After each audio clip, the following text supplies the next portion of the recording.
Hello everyone, my name is Stefan and welcome to the anniversary episode, episode 10 of Bedtime Stories, Numenera, Tides of Numenera, Torment, and whatever that name is of the game that I'm playing. Episode before, we were just trying to decide which way we go. This is the first time we are leaving this very busy place, and we're going to the government square because I actually rolled a 1 on a die, yeah. I rolled, well, I used the random number generator from 1 to 3, minimum 1, maximum 3, and this is it. We go to Government Square. Let's see what the Order of Truth has to say about me.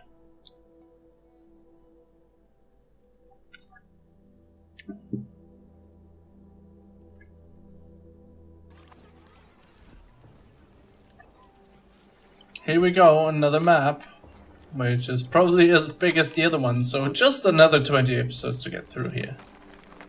Mercenary Glaive. Okay.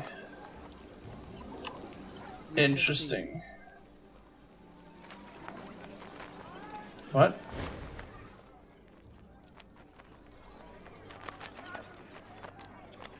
How are you holding up? You have your charms, and that there fare few more than most. I suppose I could say I enjoy your company, but we are beyond such trivial panderings, of course. That's all I wanted to know. Okay, city officials. On it. What is this?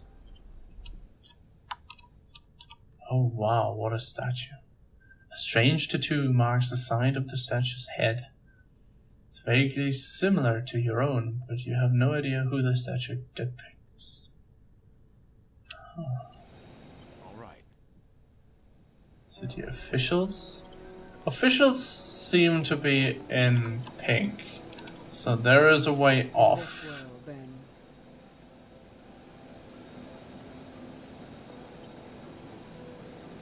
Ready. We're gonna go and check out the big picture of things.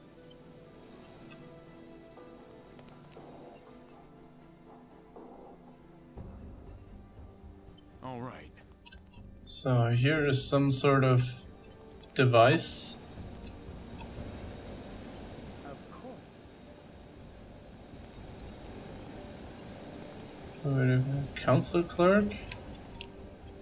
Okay. Just gonna explore the thing. Okay. Okay, so we have seen it. Let's check it out. That is the government square. Here is the red thicket. Here's the council tower, the Sangulin, the Order of Truth, ladder to the underbelly, and to the Caravanserai, and to Circus Minor. Let's talk to Sangulin and see what he has to sell.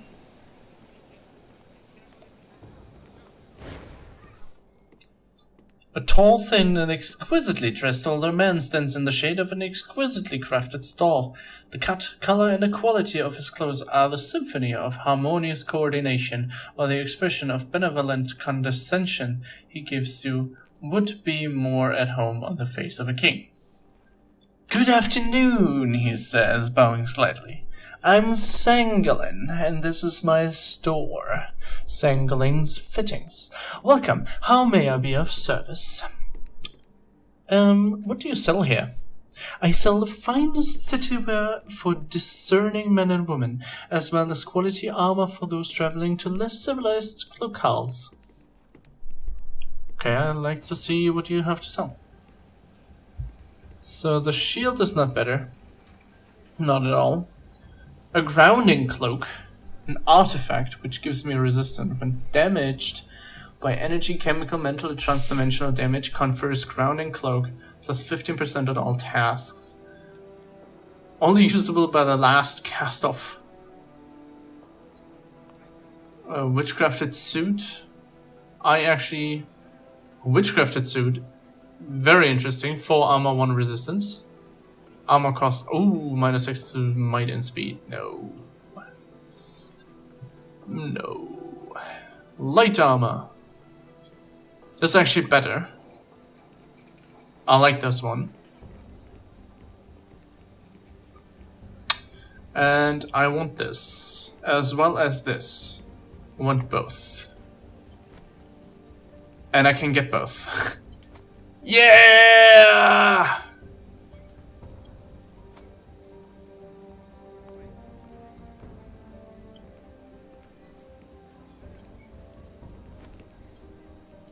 Ooh, that is shiny. Woohoo! Oh yeah. Cool. What about you? Well, you have... yeah, you have the same... it's actually only usable by the last cast of everything here, except for the shield. Cool. I like this. This is shiny. No shins anymore, but yeah, no money, no pain, no gain. Petitioner, Gibraltar, Levy, Koyoroka. Healthy townsperson. What are those things? So odd. So many faces. As you wish. Let's interact with this thing. This fountain is constructed of a material that seems halfway between wood and stone. It doesn't contain water, as might be expected. Instead, it's filled with swarming tiny fish-like creatures that leap and cavort in wriggling mass, chattering to each other in what sounds like 1,000 different tongues. Oh yeah, quick fingers catch one of the creatures. Your companion now have the edge in one of you or a companion now have edge in one of your stat pools, granting you a discount on using points from that stat pool. Each level of edge grants one free level of effort, boosting your minimum chance of success. When using an ability, edge reduces the activation cost first, and any leftover points are used for effort.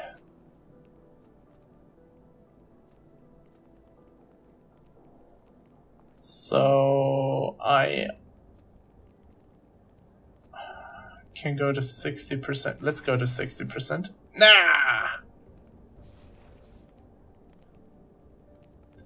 You thrust your hand to the slimy mass of creatures, but they easily slide through your fingers. I listen to what the creatures are saying. You fold your arms, listening intently to the fish jabber at each other. It sounds like a cloud of nonsense, syllables mashed into baby speak. Perception! A few often repeated sounds tug at your attention. This is no string of gibberish after all. They're speaking a variety of languages, but ones you've never heard before. I still want to try this again. What about you? 75%? 75%. Yeah, 75%. We did it. Success! You deftly catch a single fish from the glistening, tumbling flood. The bubbling mass of remaining creatures squawk together in a nonsensical outrage. You caught this creature from a fountain of sorts in Government Square, Jelly Oddity. Small, fish-like, and constantly squirming, it never requires food or other nourishment, and it gibbers constantly in an indecipherable language. No food? Cool. Spend more time listening. Nah. Summon the Woodstone Fountain. Also not interesting. What if we sell that to Sengolin?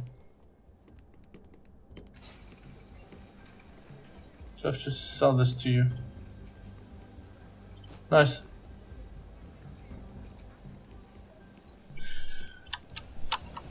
Caught a fish. Yeah, they really look like fishes. Cool. We go to the Order of Truth. Is there anyone interesting? Nah, not really. Ooh. Now things are getting interesting here. Okay, that reminds me of the start of Torment. How about we save this? Bedtime Bedtime Stories 10. Min of Tang Liang, Salimari, Snauf. It is done. What if we walk up here? Will someone stop us? No? On it. They won't. Ha. Lang O-ring. This one looks important. Min of Tang Liang. This priest is tall, thin, and dressed only in black. Narrow slashes of oil decorate his unlined skin like letters in an unknown tongue. His eyes are harried, but alive with intelligent humor. They land on you with a tiny flicker of recognition.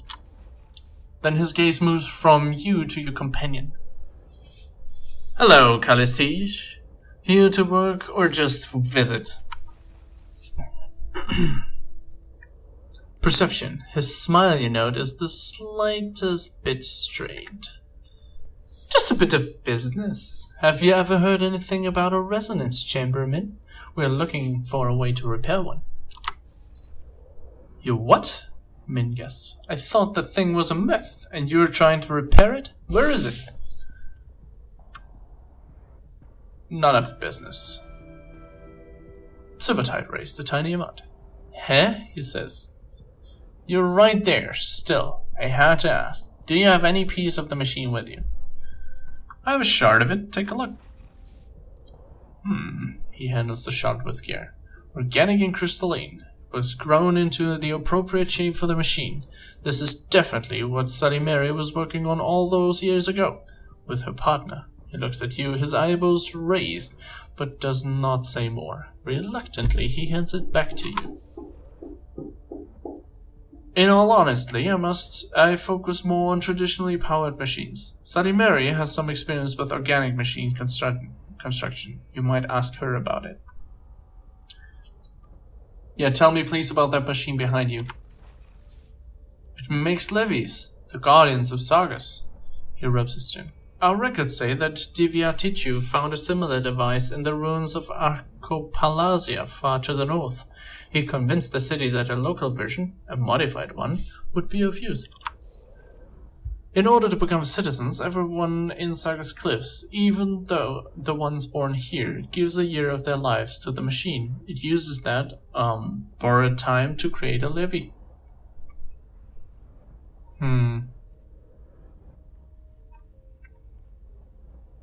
What if someone only has 1 year to live? Would they die the second they entered the machine?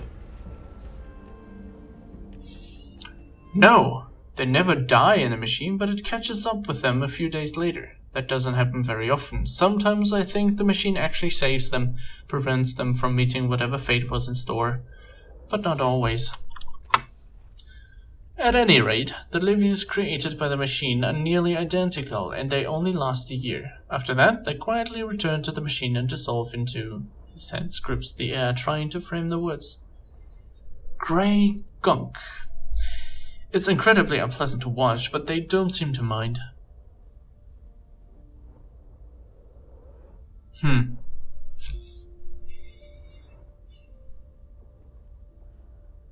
Fascinating.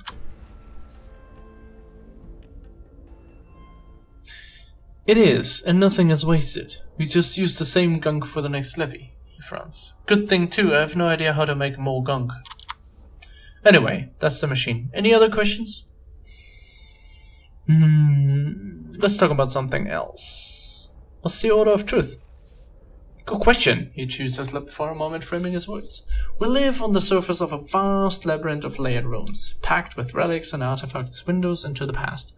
Some people around are content to find them, use them, and sell them. But not the Order of Truth, not the own priest. We want to understand the Numenera, study them, point at them, and argue about them. Now, in the West, the Order of Truth is much bigger than this little enclave. It's a vast organization led by the Ember Pope. Out there, our words turn the heads of kings. In the West, meaning we're actually in the beyond already. He shrugs. Around here, we occasionally get discounts on equipment from local vendors and a free cup of tea. Not that I'm complaining.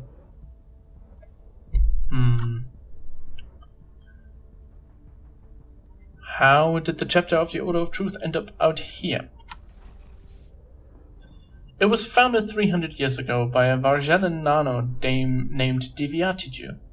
That's his statue outside. He governed, or you could say ruled, the Order with more force than you see in traditional chapters. He set us up in this spire, handpicked new members and chose them for particular projects of his design. We're not quite that organized these days, he says, shrugging. For better or worse, leaders are chosen by consent of the other priests and priestesses, and they don't have a say in what everyone works on. They just deal with the politics and the paperwork so that everyone else can focus on their ruinous side projects and hideously dangerous experiments. That actually seems like a very interesting work environment. I personally, as an engineer, I would love to have an environment that is like that you can have freedom of your mind. Freedom of your mind and run around and do your thing.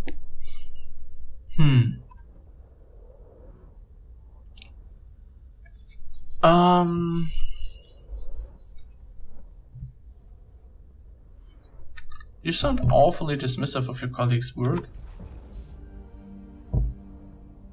Envious is the word, he says. I have a few insane theories that I've been waiting to test out for years, but the outside world just refuses to go away. The Slaying families, for some reason, aren't interested in funding wild, endless experimentation. They like results, especially weaponizable ones. So I review their requests, deflect the crazier ones, and convince my colleagues to work for a living occasionally. He nods at the nearby machine. We also create the levies that guard the city, though that's seen more as a responsibility than a favor these days.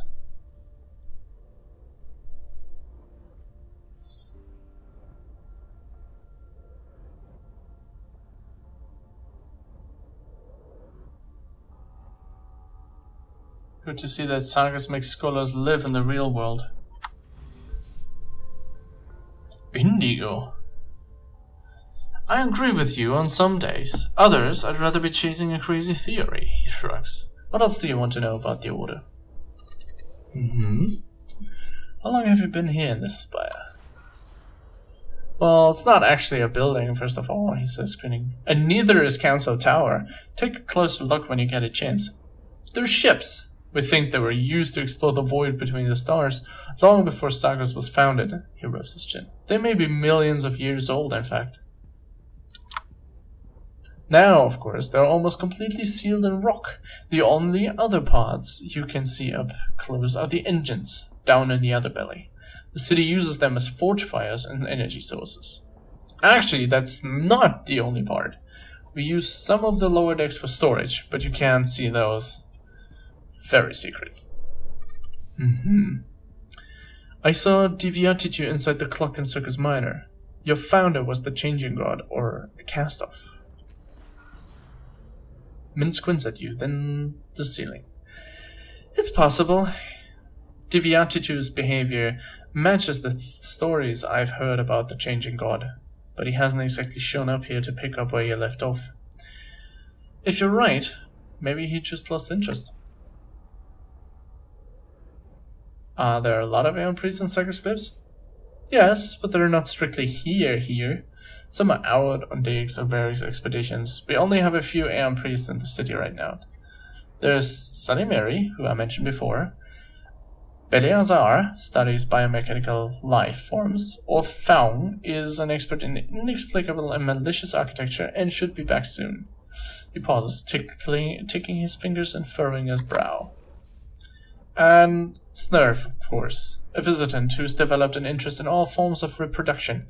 It isn't one of us, and I don't think it wants to be, but we give it space to work on its projects. Don't go over there unless you've invented a way to scrub your memory clean. Also, Lan Uring, of course, he's been educated in the Order, but he's still looking for a discovery that will make him an Aeon Priest. Huh? Let's talk about something else. Can you tell me about your work? Heh. That's a big question. Even on the best days, I specialize in mechanical Numenera, intelligent or not, but I haven't had much time for research since I started managing our bench of the Order. Can I ask you some questions about mechanical Numenera? I would be incredibly grateful if you did. Every other conversation I have revolves around how I'm ruining the Order, or not doing enough to save the Order. That sounds like my job, kinda. He rubs his forehead with the back of his calloused hand. Please, ask me about wires and blinking lights. Yeah, I had that. Okay, come back anytime. Sully Mary. Let's talk to Sully Mary. This tall, stately woman studies the air with the intense focus of an artisan. She senses your approach and faces you. Concentration turns to surprise, then arching anger. I haven't seen you in 10 years. 10 years! I cannot begin to imagine what your excuse might be. I'm not...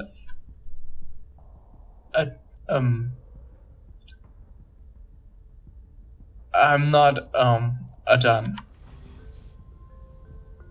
She blinks once, twice, a smile blooms. You're a cast-off, she murmurs, studying you from head to foot with an appraising and somewhat proprietary eye. Remarkable. This is rather like visiting a house you once owned and seeing new tenants through the windows. I've met members of your little family before, of course, trailing around in the hat shadow, looking for clues or trying to repair the damage. Her smile is genuine and somewhat sad. Her eyes linger on yours, as if looking for any flash of recognition. I can help you if you like, but I need something from you first.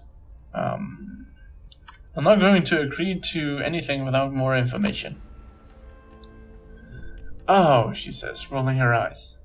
Reason. Lovely. Well, think it over, she grins wolfishly, and tell me when you're ready to help. I have some questions about the changing god. Good. Curiosity about your origin is quite healthy. I will be happy to share what I know once you've completed the favor for me. Oh, so mean. What do you do here anyway? I study the ruins and remnants of past worlds. When I have the time, of course. These days, the Order spends more of its time helping the city than on its own research. Still laboring under lesser minds, dear, Callisti says, running the edge of her thumb along a nail. I've never understood how you put up with it. It's quite simple, Sully Mary says, with brittle humor. They pay. That helps a great deal. Will you be staying with us for long this time? I think not, Callisti says, letting her hand fall. Busy times ahead, I'm afraid. I'm trying to repair something called a resonance chamber. Ah, that contraption. I'd be delighted to help, as I was before, but I'll need you to do that little favor for me first. Enter the anechoic lazaret, and make it safe for me to resume my work there. She lowers her work. If you seek assistance from the others in the Order, do be careful. I suspect one of them is an informant from the Memovira. Too many of our finds have been pillaged by their thugs. Who or what is the Memovira? The simple definition would be a crime lord in the bloom, but she is quite a bit more than that. In all ways that matter, she rules the tangled cesspit, and her spies are everywhere. Hold on, you think there's a spy in the Order of Truth? Almost certainly, she says, losing interest. But I let Min worry about that. Spies aren't a problem if you never share your secrets.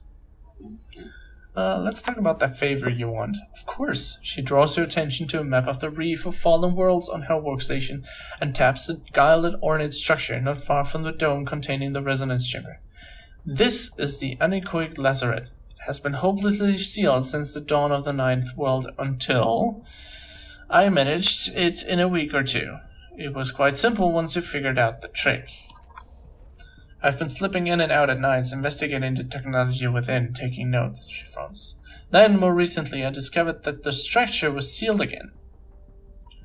Do you think one of your colleagues is responsible? I doubt it. First of all, I haven't told them. The Order has been trying to open the lazaret for centuries, and I want it to myself for now. True also. Secondly, my colleagues are nosy and somewhat competitive in a charmingly amateuristic fashion, but none of them have the stones for out-and-out treachery. And by the way, she's probably talking about that thing that we saw in episode 3, where we couldn't open the building. I believe someone tramped inside with no regard for the dangers and managed to trigger a failsafe that resealed the structure. She flicks a strand of hair from her eyes. I need someone to reopen the lazaret and... She waves away again. Handle whatever nonsense the trespassers have stirred up in their wake. Why me? Simple. You were cast off.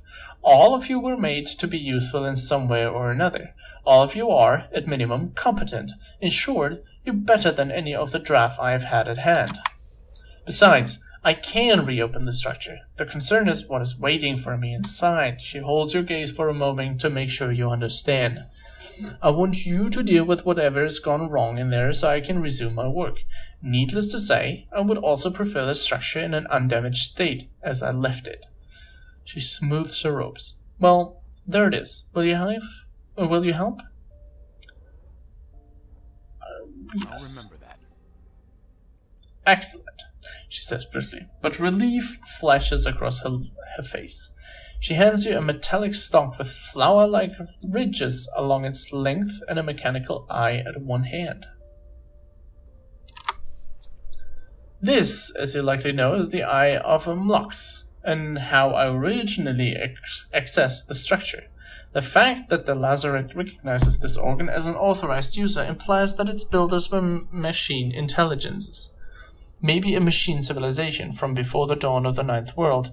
She smiles, brushing off her hands. Well, on your way. Do watch your step in the reef. It can be quite dangerous. Okay, interesting. Yes. So we get quests. We get quests that we can actually finish. We have talked to the most important persons. I think I'm not going to talk to them. I'm not going to ask them for help. I can do that, I think, alone. I hope. We're going to try it alone, at least. And here we are. Maybe we should... Huh? What? What do you want?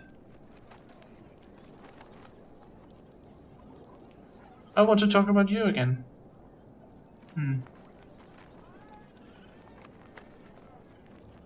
Never mind. Next episode, we should go in the underbelly and get that assassin. Maybe she can help us.